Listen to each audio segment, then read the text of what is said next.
You're listening to the Online Marketing Made Easy podcast, episode number 60. Welcome to the Online Marketing Made Easy podcast. Business advice so easy, you'll feel like you're cheating. And now your host, Amy Porterfield.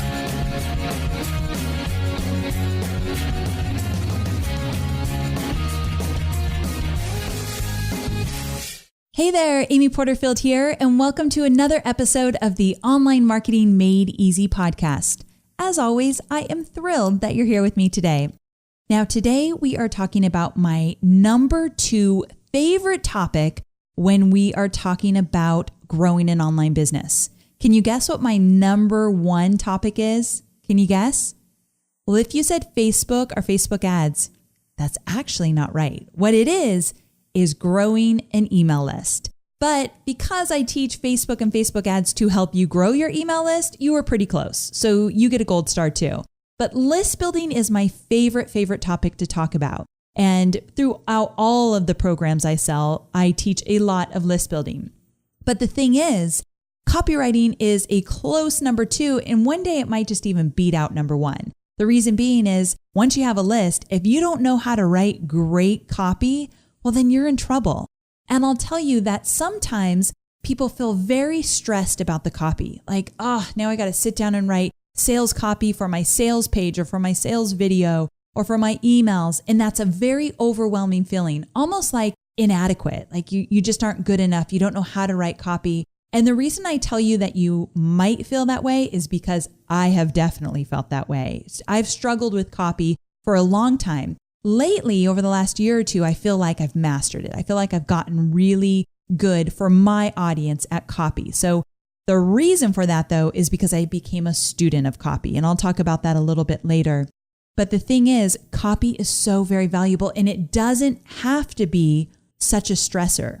And the reason for that is if you really become a student of it and you learn what needs to happen for you to sit down and feel really confident in writing great copy that gets your audience to pay attention, everything in your business starts to feel a little bit better. Like you have this really great confidence and things start to run a little bit more smoothly. One of my teachers has been Ray Edwards. He is a fantastic copywriter. He's actually been on the show before, but today we're going to go deeper. I want to talk about it even more because it's a hot topic. A lot of you ask about what emails to write and how to write them and what to write on a sales page or what to put in a video script. So I know it's at the forefront of your mind. The thing is, the reason I wanted to bring Ray on again is because, one, I mentioned this in the first episode, but Ray worked with me when I worked at Tony Robbins. He wrote a sales letter for us. Now, the thing is, Ray gets paid anywhere from $30,000 to $100,000 to write sales copy. So we paid him a lot of money. I shouldn't say we. Tony Robbins paid him a lot of money to write a really great sales letter. And it was cool because this sales letter actually ended up on the chairs at the UPW events, Unleash the Power Within event. So if you've ever been to a Tony Robbins event, and if you went years ago, you might have showed up and after a break, and there was a sales letter on your chair, and there was a crisp $1 bill stapled to the top of it. Crazy, right? Because there were a lot of people in the room. We would stay up the night before and tons of people would be stapling these brand new crisp $1 bills to these sales letters. But the sales letter was all about a new program Tony had at the time called New Money Masters. That's the program that Tony did where he got Eben Pagan, Jeff Walker, Frank Kern, Marie Forleo to actually talk about how they've grown their online business and what they do in their online business. So it was an awesome product. Well, Ray wrote the sales letter for that, and the dollar was about, new money. So it was kind of a cool thing that we did there. I think that was actually Frank Kern's idea. It was brilliant. It got people to pay attention. So to put it lightly, Ray Edwards is kind of a big deal. The guy knows his stuff, and he just has such a smooth style. You'll see when he jumps on here. But I'm really excited to welcome him back on. So before we go any further, I'll tell you one more thing.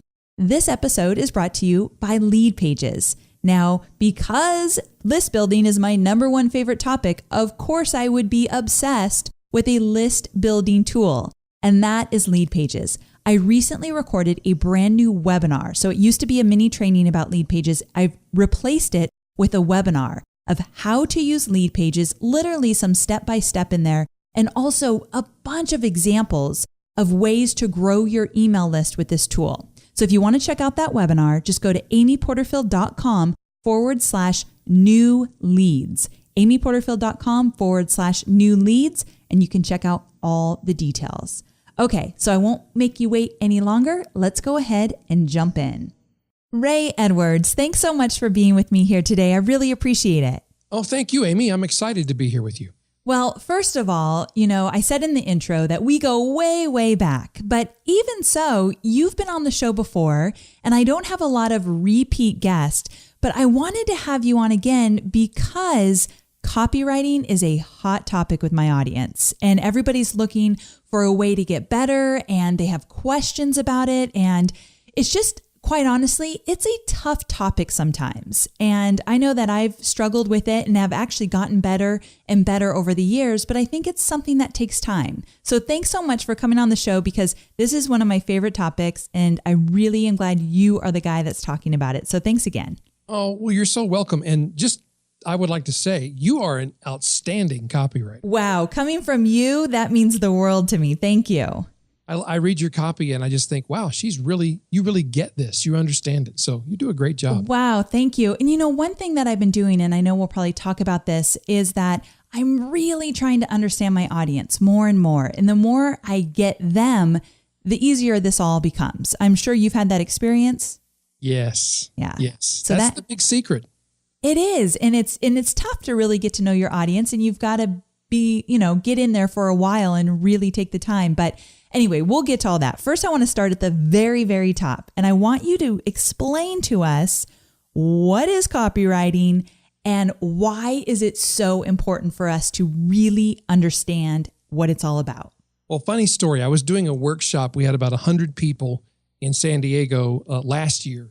And this young man comes up on day 2 of the workshop and says to me, "Hey, my mom made me come to this." And I was excited because she told me it was about copywriting. And I said, "Well, great. I'm glad to hear that." And he said, "Yeah, but I thought that you were going to help me get I'm a rapper and I wanted to get my rap songs." No. Yes. And he said, so I was totally blown away that this was not even anything like what I thought it was going to be. He said, "But I love this. This is really fun and exciting." So it was pretty interesting that this guy who's into rap music thought that writing sales copy was fun. But it's a point of confusion that comes up. People think that when I say I'm a copywriter or I do copywriting, often they will say, "Well, I wrote a book once and how do I get that copyrighted? Do I have to file a paper with the government and I have to explain?" No, that's a different subject. What we're talking about is writing ad copy or sales copy to sell your products or your services or your ideas.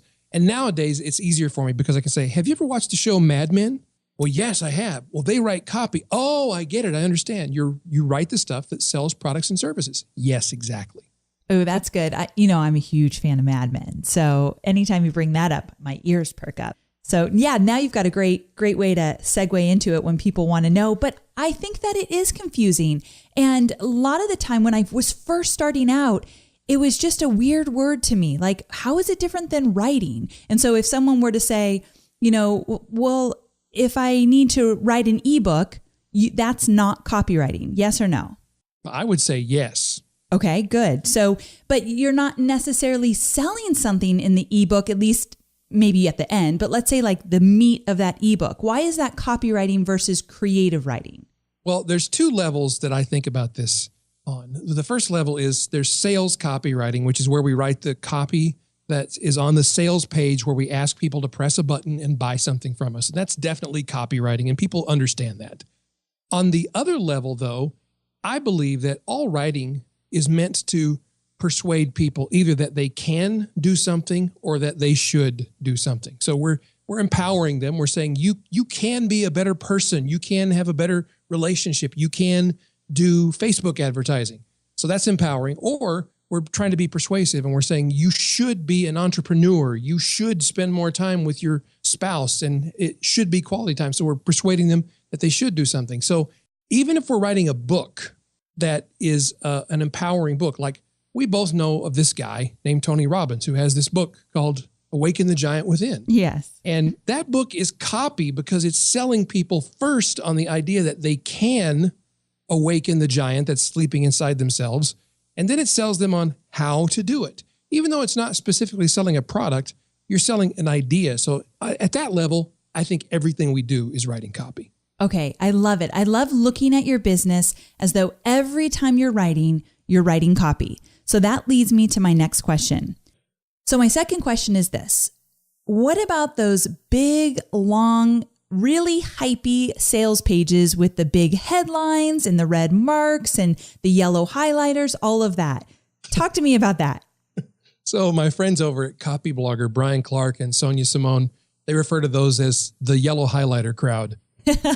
So true. And, I used to write copy like that on the internet. In the early days of selling on the internet, we wrote sales copy and we used those devices that were really a carryover from direct mail. And still today in direct mail sales copy, you will get a magazine subscription solicitation or something like that. And it looks like somebody wrote on it with a marker or with a highlighter. And we all know they didn't. We know that it's done by a machine. There's not like somebody writing tens of thousands of letters with a highlighter in their hand. Right.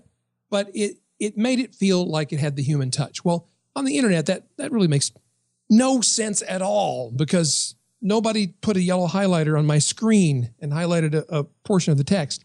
So those days are gone. Those were the days of, I think of them as the Wild West days of selling on the internet, when people just did all this crazy stuff and it worked because nobody had ever seen it before. Today, we have to be more sophisticated because our audience is sophisticated. I credit my audience. I try to think of my audience as being just as smart or smarter than me. And I want to speak to them in the way that I would want to be spoken to. And I want the material that I'm presenting to be pleasant to look at. And it has to look good. And so like your sales materials that your readers and listeners are familiar with and students are very classy looking. They're designed well. They are aesthetic. They're pleasing to look at. And that's what we're talking about in terms of aesthetics. But still, the words on the page need to be persuasive so that people can understand they need to buy your product or your service or the ideas that you're selling. So the design and the copy kind of go hand in hand now. Oh, absolutely. I mean, if you could have the world's greatest, most important message, but if it looks like junk mail, it's going to go in the trash can, literal or digital. So true.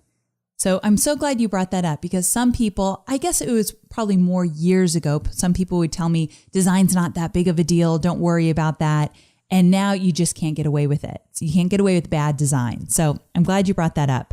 So here's the deal. I kind of know the answer to this, but I'm really wanting to kind of get deep with this copywriting thing. And what about if we just want to sell something? And so we say, here's what we're selling. Here's the price.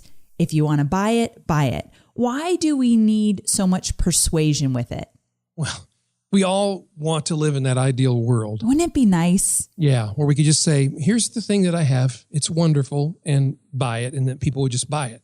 And the thing that people would love to do is to be like Apple and just have a product that they release and the world lines up outside your door at 12:01 in the morning to buy it. But the truth is, even Apple has to write copy. And the reason that we don't think of them as writing copy is because they do it so elegantly is that we miss that it's copy. When they do a presentation, when they have their annual presentation of their upcoming products and the announcements that they're making about their new stuff, like the new Apple Watch that just came out, well, that's copywriting. They're just presenting it in a context and in a framework that doesn't feel salesy to us, but it is persuasive because they've been telling us for months before the Apple Watch came out the benefits of what that watch is and what it will do. And they've been trickling the information out piece by piece and building anticipation. And while we may not take as much time to do that as Apple does for their products, although we could, we do the same things when we're selling effectively online. And the fact is, we have to be persuasive, I think, Amy, because it's a noisy world. I've seen estimates that we each individually receive as many as 3,000 messages per day that are trying to sell or persuade us of something. Wow. 3,000. So what we've learned to do is tune them all out. But if you want to cut through the clutter and get your message heard, you have to be persuasive. And I think where people get nervous, especially with copywriting and direct response selling, is they get confused about persuasion versus manipulation. Yes, let's talk about it. So when you get to the point where you're being manipulated, you start to feel that icky kind of sales pressure thing where you know they're pushing you into a corner and you don't like it, but it works because it puts pressure on you. And I like to define the difference between persuasion and manipulation this way. Persuasion results in you making a buying decision that you will celebrate later. Manipulation leads to you making a buying decision that you will regret later. So how do you make sure that you stay out of that manipulation area when you're writing your copy? Well, it comes back to what you said at the beginning of this conversation. That is, you've really got to understand the people that you're writing to, the people that you're selling to, your tribe, your customers, your clients, your readers. And it sounds trite. It's the thing that I tell people that they often nod and say, yes, Ray, that is so wise. Yes. and they don't do it. Right. They don't take the time to get to know their people.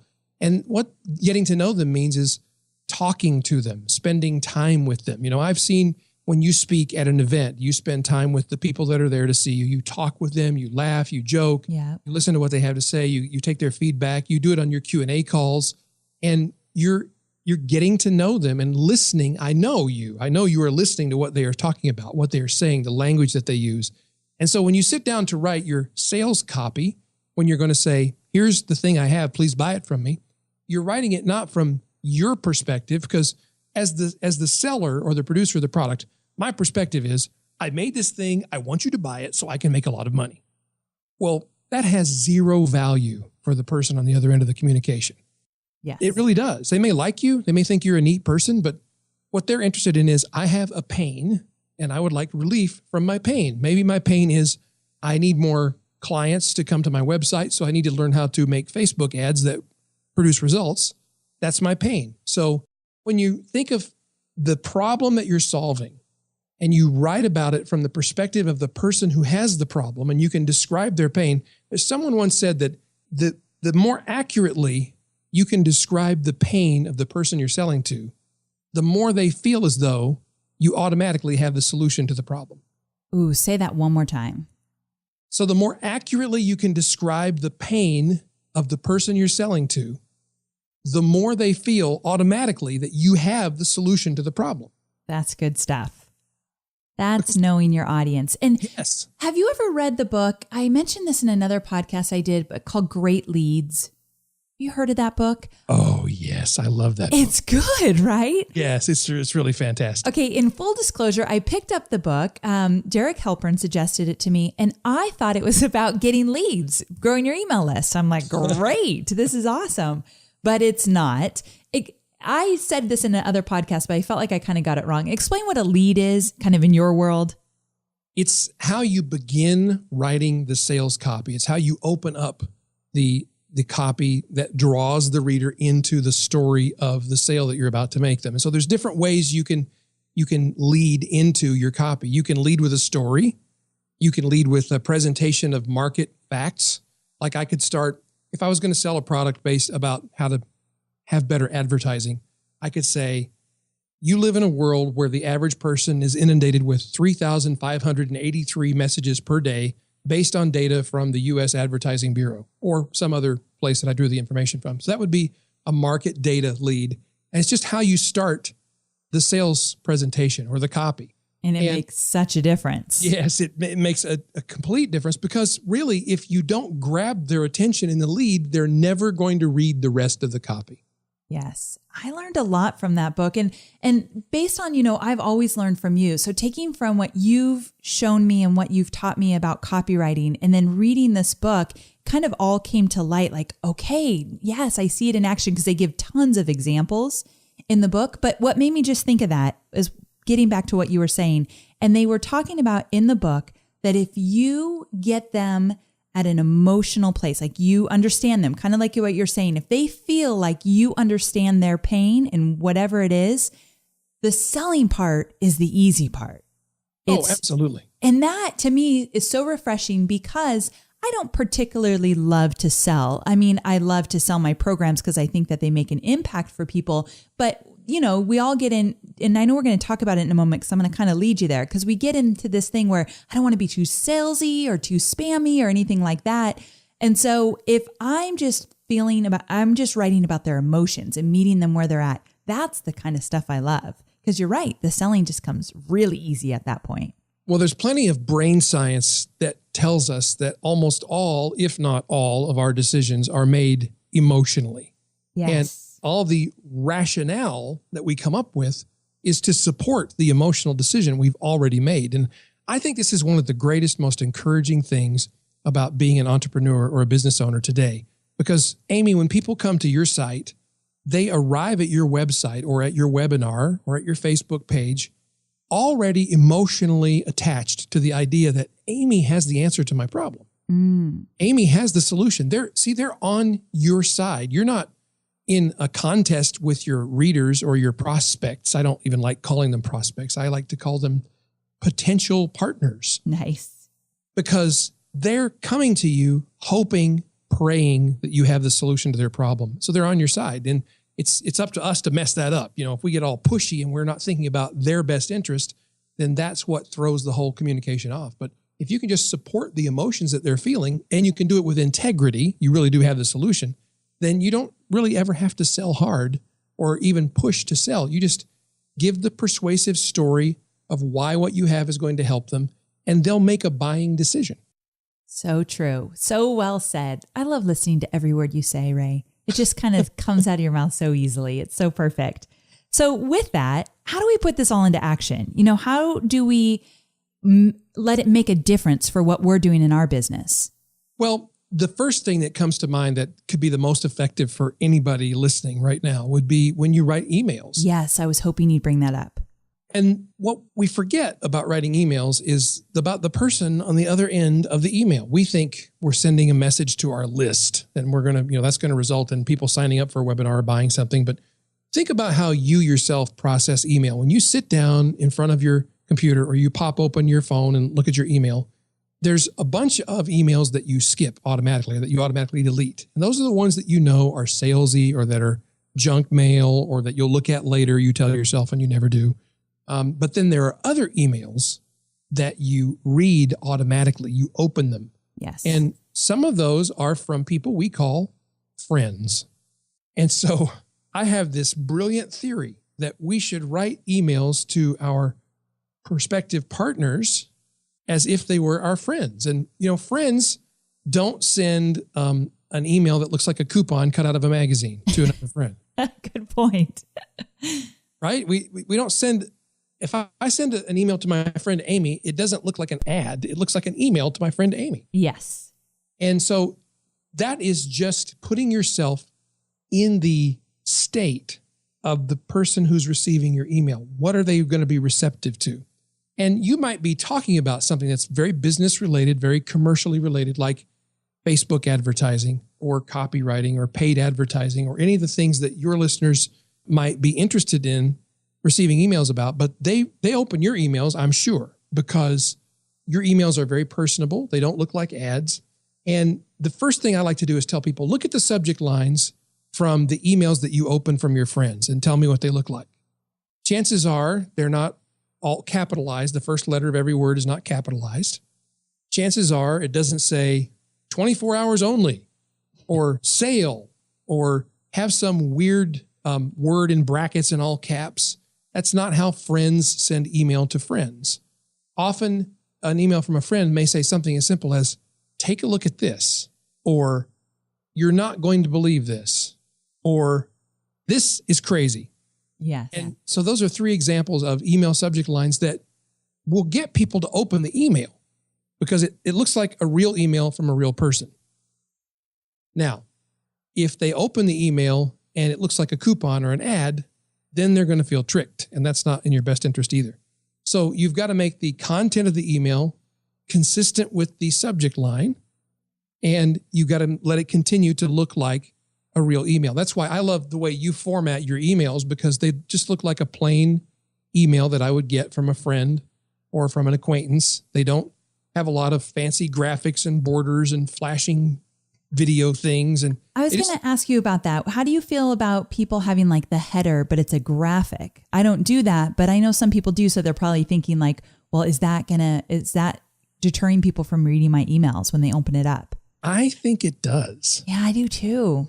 Because it looks like an ad. It looks more like a corporate email. Now, there are some people that do it and they succeed with it really well. Like we have a mutual friend, Mike Hyatt, who all of his emails have his header graphic. True.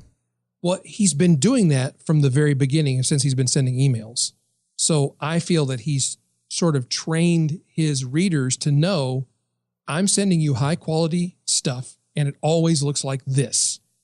So for that particular case, it's more about the association people have made with what they see. So they see that look and feel, and it makes them think of Mike Hyatt and they feel good. They're like, oh, he's going to send me something good. So I'll read it. But I think for most of us, the answer is it needs to look like a real email. I don't send emails that have the big header graphic on it with my logo and so forth. I send an email to my list that looks like an email from a friend, and I write conversationally. I don't write in pushy ad language. I write like a human being to another human being. So I might say, hey, I just made a video for you. I think you would enjoy it. Click here to take a look at it and let me know what you think. And here's a bizarre concept, Amy. When people reply to our emails, we actually answer them. Yes, that's huge. I know it's crazy talk, but that's what we do. That is huge. So you mean that when somebody actually replies to one of your emails, maybe even you're selling something or you're sending them to a blog and they ask a question, you're answering them back? Yes, they get an email back immediately that says, we get a lot of emails. This is an automated response to let you know we got your email, and somebody will get in touch with you very shortly. And our goal is to answer within 24 hours or less with a real personal answer to their question or whatever they are writing about. I love it. That's just all about building relationships. And I will tell you that, guys, when you're listening, that's what Ray's about. And if you've never been on his email list, if you want to see how it's done, like how you talk to a friend, even when you're selling, because my next question, Ray, I'll get you ready, but then I want to say something before that. My next question is going to be, how do you write emails that sell without seeming spammy? So you can marinate on that for a second. But what I want to say is that like every episode I do, I have a PDF free giveaway. And this time, Ray offered to do the PDF for me, which I really appreciate. I'll talk about it at the end, but I will say that in his free PDF giveaway, he's giving away 3 email templates. And one of those templates is how to build rapport and goodwill. So you can use that as a template just to kind of see how he does it and then make it your own. There's other templates. We'll talk about that later. You can get it at rayedwards.com/Amy. So really easy, rayedwards.com/Amy. Ray did the free PDF for today's episode. So thank you, Ray, for that. Well, you're welcome. I'm so excited to get that into people's hands, and because I know they'll use it and they'll get excited because they'll see results. And the way that I love to write sales emails that don't feel like sales emails is what I call the story proof principle framework. Okay. And it goes like this. You tell a story, you give proof that it's true and that what you're told in the story is accurate, and then you illustrate the principle from the story. So it might be something like this. It might be, I might say, I have a friend who was under the gun to write a book. They were under contract to write this book, and they had 12 months to write the book, and they had 30 days remaining until the deadline, and they hadn't written a single word.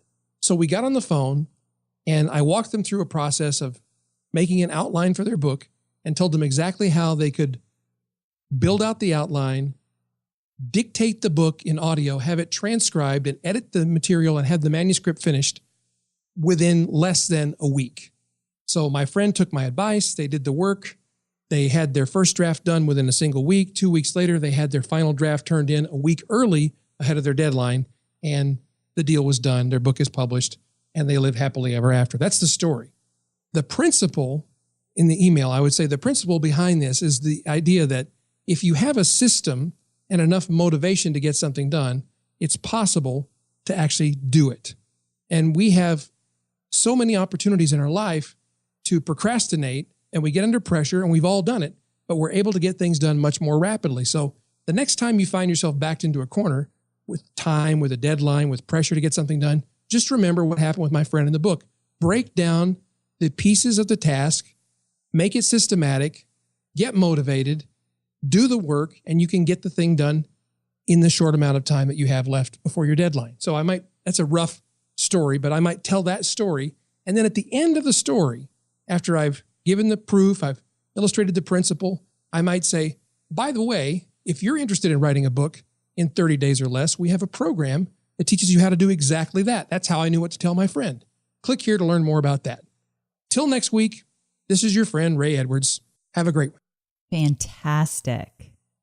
I love that. That, oh, by the way, link at the end of your email can sell lots and lots of product. And you can literally do that kind of email every day of the week. In fact, I have a couple of friends who do just that. And their list never complains that they're being sold to all the time because every email feels like content, because it is.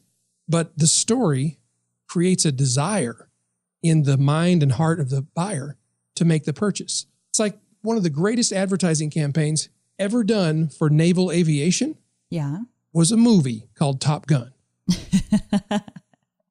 So true. It told a story, and you can go back and look historically. I think that's still the highest peak of potential applicants for the naval aviation program. Really? In the history of that. Yes. Yes. That's so cool. And great copywriting does just that, where even if you're being sold to, you don't feel like it, or you could care less because it's so good that of course you want to go check out that link. Like, I want to go check out that link right now and I don't even want to write a book. Like, you have such a way of telling stories and making them make sense and making them practical. And then and this is Ray's personality too. So I think it's really interesting because your personality comes through in all your emails, but Ray's a really easygoing guy. Like, I've been with him in real life, and nothing pushy or aggressive about him. So your selling style is so perfect for the by the way. And the fact that it does so well, even so, I love that you share that with other people. Well, and I'm all about sharing the best way to communicate how to sell our products and services, because I have this deep belief that, and this is kind of a sidetrack, but I have this deep belief that the problems that we face in the world today, the problems of hunger, of poverty, of disproportionate wealth in some places, and people who are struggling in other places, of violence, of governments that are doing things they shouldn't. I think all those problems are not going to be solved by politicians. I think they're going to be solved by entrepreneurs and people like the ones who listen to your show and who follow your teachings, who are creating a business and creating wealth of their own. And you may not be setting out to be a multi-billionaire or anything like that, but you may just think you're just making a living for your family or making a decent living out of your business. But you're creating wealth, and it's going out into the economy, and it changes the world. And we have a friend that we both, I know, love dearly, named Stu McLaren. Yes. He's an entrepreneur who does very well. And what does he do with a great deal of the wealth that's generated through his endeavors? He builds schools for kids in Africa.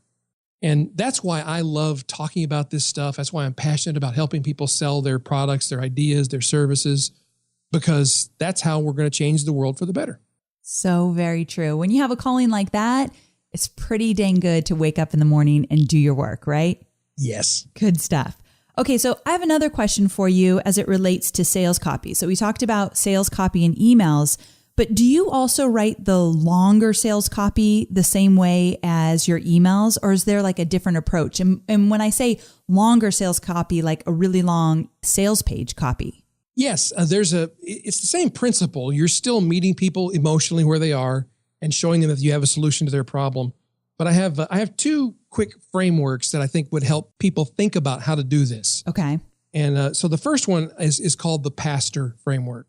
And I'm not talking about being a preacher, but I'm talking about the original meaning of the word pastor, which was to be a shepherd. That's what a pastor was. That's why we have the pastoral scenery, because we're thinking about shepherds that care for the sheep, that protect them from the wolves, that make sure that they have water to drink and so forth. And so I like to think of our duty for the people who follow us, the people who are our customers, our clients, our readers, our podcast listeners. We're pastoring them, we're shepherding them. And that's how I like to think about the process of selling our products to them. And each letter in the word pastor stands for part of the process. P is for problem. And that's where we just recognize and talk to them and describe, like we were saying earlier, the problem that they face, the pain that it's causing in their life. A is for amplify, which just means we just amplify the consequences of not solving the problem. This is probably one of the biggest secrets of selling anything. It's not really about telling people how cool your stuff is. It's really about letting them understand the cost of not getting your solution? What's it going to cost them long term? The cost of not taking action is what motivates people into buying. S in Pastor stands for the story of the solution. So you have a story that you tell about how you came to do the kinds of work that you do, how you came to learn about building lists and building marketing funnels and bringing in leads through Facebook. You have a whole story that you tell about that, and it leads to your description of your solution. And then you tell stories about other people, how you've taught them, and that is testimony of the fact that your system, your teaching works. So that's the T in Pastor. S is story, T is testimony, and O is offer. This is where we talk about, well, this is what we offer. For you, it might be the Profit Lab, that you make this offer and you describe to people what will happen for them when they become a member of the Profit Lab. And people make the mistake. They think the offer is about how many DVDs I have and how many pages of transcripts and how many hours of training. I don't know about you, Amy, but I never get excited when somebody says, we've got 28 hours of audio training for you to listen to. No, thank you. That does not excite me. No. What excites me is we've got, checklists that will get you into getting your ads running and getting leads coming in every day on automatic pilot and you're selling more than you're spending on advertising, and you can make that trade all day long. That's an offer of transformation that I'm excited about hearing about. And then R is where you ask for the response. You just ask people to take action.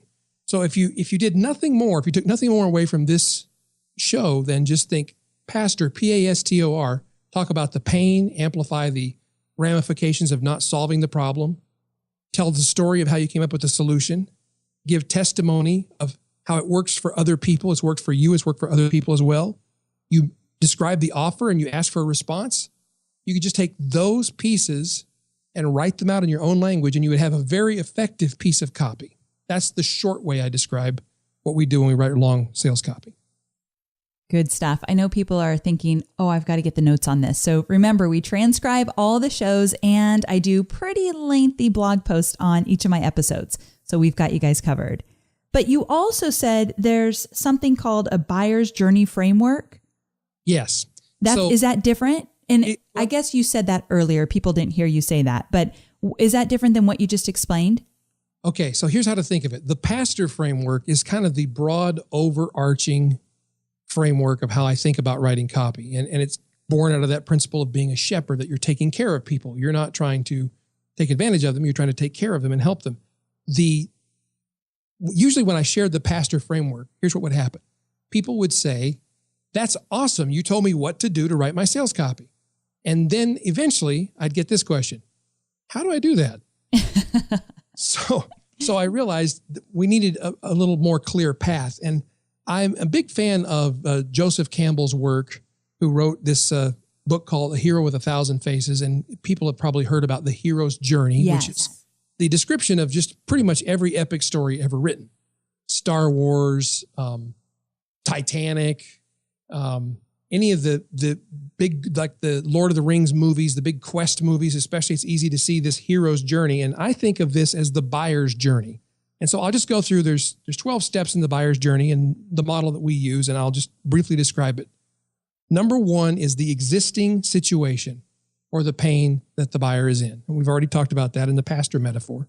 Number two is the dream or the ideal solution. So you contrast, here's how the world is right now, and here's how we wish it could be. And it could be just as simple language as that. Step three in the buyer's journey is discovering the trusted guide and going on a quest for the answers. So you might, if you're telling a longer story, and this is usually in the case of when you're selling something expensive, you've got to give people more rationale to support the emotional decision they've probably already made. Maybe they decided to buy your, $500 course or your $3,000 retreat weekend or whatever you sell, but you need to give them support in making that decision make sense. And so you may describe how you discovered this method or technique or technology or widget that you've made or software, and how you went on a quest for answers. You may even walk through some of the attempts that you made that failed, because people don't like to hear a story of, well, I'm perfect. I saw a problem. I came, I fixed it, and I'm now offering it to you, dear person. That doesn't make you very relatable. No.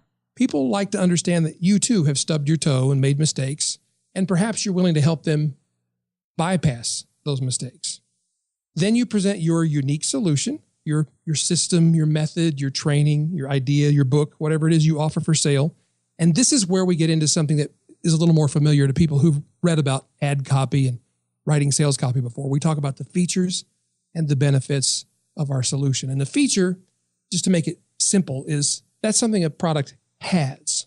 So it might have 8 DVDs, but that's not really something that's going to make me want to buy it. The benefit is there's step-by-step training that walks me through every click that I need to make on my screen to place these kinds of ads and make them get results for me. There's nothing left to chance.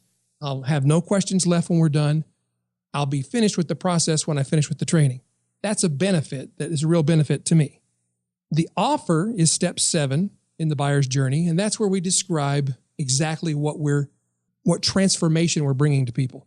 And just as a sidebar, the offer is usually the first thing I recommend you write. Because without knowing exactly what you're offering to people, the transformation that you're offering them, maybe you're offering them the transformation of finally get your body to a healthy weight, have more energy, feel 10 years younger, have those sculpted abs that you've always dreamed of, get those admiring looks from people as you walk down the street. That's the offer that you're making. And that's the transformation that you're presenting with them. And knowing that in advance helps you understand how to tell the story of the entire buyer's journey. Then after you've presented your offer, you have to present proof that it works. And this is why you probably have noticed this, because I know you've been involved in this world a little bit. Infomercials consist mostly of testimonials. Yes. Why do you think that? Well, I know I ask you, I know you know why it is. It's because that's what gets people to buy. They see ordinary, regular people just like themselves saying, I bought this program and it totally changed my life. I mean, those testimonials get me every time. Yes. I mean, they got me to buy P90X. Me too. Which, the promise of P90X is you will work out so hard, you will want to puke in a bucket. I know. Good point. And it's like, I never sat down thinking, I would like to watch TV and find something that will give me that message and send them a couple $100. So true. But I did because of the testimonials. And then after the proof, the testimonials, you offer value justification. You've got to explain, why is it worth, Ray, you parting with $200 of your money to buy the P90X system? Because compare it to this is what I talked about earlier, compare it to the cost of not taking action. What happens if you don't get into shape? What happens if you don't get on a program like this? Well, you'll get fatter, you'll have less energy, you'll probably have a heart attack and die, and you'll never know your grandkids. That's a pretty high cost. And I'm being a little overly dramatic, although maybe not. Right. But that's the cost. That's the reality of not taking action. Then you take away the fear. This is step 10 of the buyer's journey. We'll have all this outlined in the notes that you get. Step 10 is taking away fear and risk, because the biggest fear that your buyer has is not that you don't have the solution. The biggest fear is that you're going to rip them off. That many of them are secretly thinking, am I the only idiot who's going to put their credit card number into this webpage? And some guy in Kuala Lumpur is going to go buy a big screen TV with it. That's what people are thinking. So you've got to reassure them and demonstrate that you're reliable, that you're trustworthy, that you're like sending them the product without charging them. Let them try it first. There's one way to do it. You've got to figure out, how can you present the idea that they just give your product a fair try, and that if they're not happy for any reason, they get all their money back. They can try it before they pay for it. There's different ways to do this. And we teach a whole bunch of different ways of offering what Jay Abraham calls risk reversal, so that the risk is not on the buyer, it's on the seller. And then you offer tipping point bonuses. And these are things I know that you do so well when you offer your programs. Like by the time I watch one of your webinars where you're talking about a program that you offer, you get to the point where you say, and then we have these other bonuses. And I'm like, oh, I'd be an idiot not to buy this thing now, because it's worth it just to get the bonuses. Love that. That's exactly the point of the bonuses. They have to be something that relates directly to your product and that enhances or magnifies the benefit of the product itself. Yes. Okay. So this is a big one that I actually kind of just learned more recently, I hate to admit, but you said it so perfectly. The bonuses should enhance the experience that you're already promising them. I think those are the best kind of bonuses. Yes. So if you're selling information, for instance, or training about how to write copy, then obviously giving a bunch of templates away would be a really good bonus, because people would then understand, well, not only am I going to learn how to write sales copy, but I'm going to get templates that I can basically just tweak or fill in the blanks with my details, and that'll make it 10 times easier. That's a bonus that enhances the value of the main offer. Yes. And then finally, step 12 is you invite them to make a decision. And I love to come at this from a different angle than most people, because most people try to put on the pressure and, push people into saying yes. Amy, I really just want people to make a decision. It's okay with me if the decision is no. The only decision that I think is not okay is no decision, because I believe deeply that in almost every case, we know what's the best decision for us to make. And sometimes we fail to make the decision out of fear, so we put it off. And that's an illusion that costs us. So true. And, if you're writing copy and you genuinely mean it, because I know Ray does, but if you genuinely mean it, you just want them to make a decision and you don't want them to be on the fence, you're going to write some pretty good copy. Yes, because what comes through is the fact that you are really genuinely in earnest, only interested in them making a decision that serves them. And maybe the decision is, no, this is not for me. But that's much better than them having in the back of their mind that open loop, that little circular process of stress that I have to make a decision about that thing. The deadline's coming up. I don't know what to do. It's better to just decide. And we all really know what we need to do in most 99.9% of the time. And I just want people to decide one way or the other and then move on with whatever the next part of their life needs to be in regard to that thing. And I think coming from that place removes the feeling that you're putting people under pressure. And you can be really passionate about saying, I really think this is the right thing for you to do. But you can say it with that same intonation, and yet people know in your heart where you're coming from, and they don't feel like you are manipulating or pushing them. Yes, so true. I've been in many experiences where I've read other people's copy, and you instantly, in my opinion, their heart, or if they wrote it with you in mind versus them in mind. I think it's very clear. Yes. Yes, because one thing that's going to happen after you listen to this episode is you're going to start looking at copy differently through a different lens. And I committed a few years back to become a student of copywriting. And I tell all of my students that one of the best things they can do is just dive into copywriting and commit to really becoming great at it.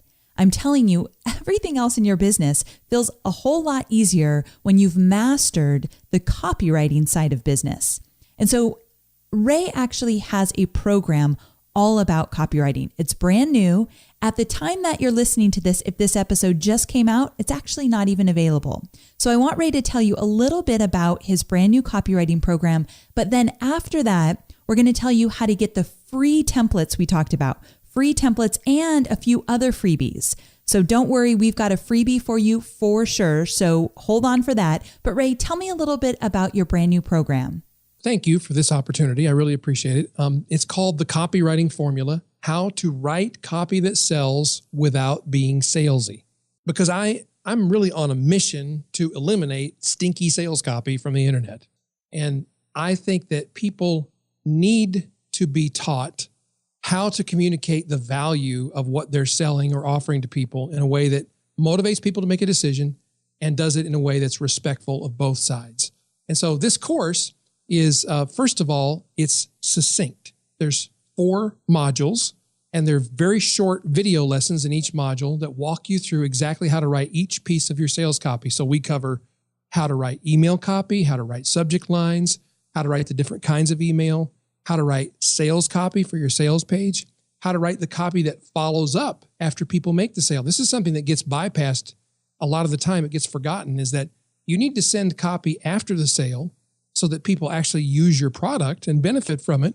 Otherwise, they will come back and ask for what's called a refund. Mm-hmm. And we don't enjoy giving refunds. No, I'm happy to do it if it really is something that people just feel like this wasn't for me and I would like my money back. We're happy to give a refund. But truthfully, if we went to all the trouble of offering something to someone and they went to the trouble of purchasing it, I feel it's incumbent upon me as the seller to make sure they follow through as much as I can and make use of the material and do my best effort to make sure that happens. And so follow-up copy is a way to do that. And we teach how to do that. And not only do we teach, but I have examples. I show examples of really good copy and explain why it's good. And I show examples of really bad copy anonymously. We remove the name so you don't know whose it is. And we show why it's bad. And then the best part of all is we have templates for every piece of copy so that it literally is like as close to filling in the blanks as you can get. Obviously, you've got specific things about your copy that I can't anticipate and put into a template because it's about your product and your service, but we make it as close to that as you can possibly get. And then we have, during the 4 weeks of the course, we have Q&A calls where you can ask any question at all that you want to ask about your copy specifically, about the exercises, about what we're teaching. And by the time you finish the whole course, and it's designed for you to be able to finish it in 4 weeks, you can go faster if you want to, you can go slower if you want to, but it's designed so that when we're done, you have your lead up emails to making your offer, you have your sales copy written, and you have your follow-up copy written, and you know how to apply all these principles that you learn and techniques that you learn to everything else you write, including your blog posts, your Facebook posts, the tweets that you put out on Twitter. Yes, even that's copy. So we show you how to use the copywriting principles that we teach in all the different ways that are available to you. Okay, so I love the templates and I love that you're offering a Q&A. A lot of courses don't offer that anymore, that one-on-one type of support, even if it's group calls. I think that's so valuable. This is going to be a great course. It's going to be so much fun. I love doing these. I love the Q&A. I love teaching and I love helping people. And I love being able to dig into specifics and help people apply what we teach to their very specific situation. So valuable. Good stuff. Well, here's the deal. If you want to learn more about the course and you want to get those freebies, I have a special URL I mentioned earlier, rayedwards.com/Amy. And when you go there, you're going to get more than just those 3 free templates you talked about. Ray, what else is there? Okay. So, and I want to be clear, you will find out about the course that we're offering, but you don't have to purchase the course. Obviously, you're not under any obligation to do that. We'll tell you about that later on, but what you're going to get right up front is you're going to get my best testing email subject lines. So I've compiled the email subject lines that have got the most opens. So if somebody doesn't open your email, then clearly they have never read it and it's not going to do you much good to have sent it.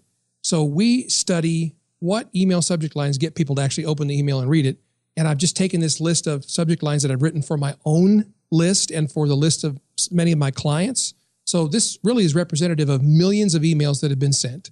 These are the best subject lines, and you can take them and adapt them to your own products and emails. And I show you how to do that, how to make them your own and make them work for you. Then we have the 3 email templates that you can copy, you can tweak them to your needs, and you can use them immediately. The first one is to send people to a landing page. So that would be like if you're going to send them to sign up for a webinar or a teleseminar or to get your free report that you're offering or free video series or whatever. We have copy in the form of a template for that. We have one, this is one of my favorite ones. It's an email you send to build rapport and build goodwill with your list. So this is an email that they get from you that you're not asking for anything, you're just giving. But there's a specific way to write it to make sure that they open it, that they get the thing you're offering, the gift that you're giving them, and that they benefit from it. So they have those good feelings, and it earns you the right then later to sell something to them because they're really open to hearing from you, because they say to themselves, wow, the last time Amy mailed me, she sent me something fantastic. So I'm definitely going to open the email this time. And then we have a template for the story proof principle framework that I talked about earlier. So you'll be able to take that template and use that for your emails that you send out where you want to sell things in that, oh, by the way, kind of style that we mentioned earlier. So good. I mean, that's a lot of freebies, and I'm glad you clarified. Go to rayedwards.com/Amy and you get all these freebies, regardless if you sign up for the course or not. He'll tell you about the course later. Just focus on those freebies first. You're going to find them really, really valuable. Ray, thank you again for being on the show. We covered a lot. This is one of my longer ones, but I felt like we really needed to go deeper and get into the specifics of exactly what to do. So I'll make sure I have some really good show notes that will act as your notes, everybody that is in the car right now, or if you're at the gym or whatever, we've got you covered. So the show notes are at amyporterfield.com/60. Ray, again, thank you so much for being here. Oh, thank you, Amy. It's always my pleasure. All right. Well, you all have a wonderful day and we'll talk again soon. Bye for now. So there you have it. I hope you have enjoyed this interview as much as I have. I call Ray a dear friend, and you can even hear in his voice what a good guy he is. And so if you're thinking about copywriting, you want to learn more, he's one of my favorite teachers for sure. So definitely check out rayedwards.com/Amy to get your hands on those freebies. I cannot wait to talk to you again next week. So make sure to have a wonderful week. Thank you again for showing up. I don't take it lightly. I truly appreciate you tuning in, and I can't wait to connect with you again soon. Take care.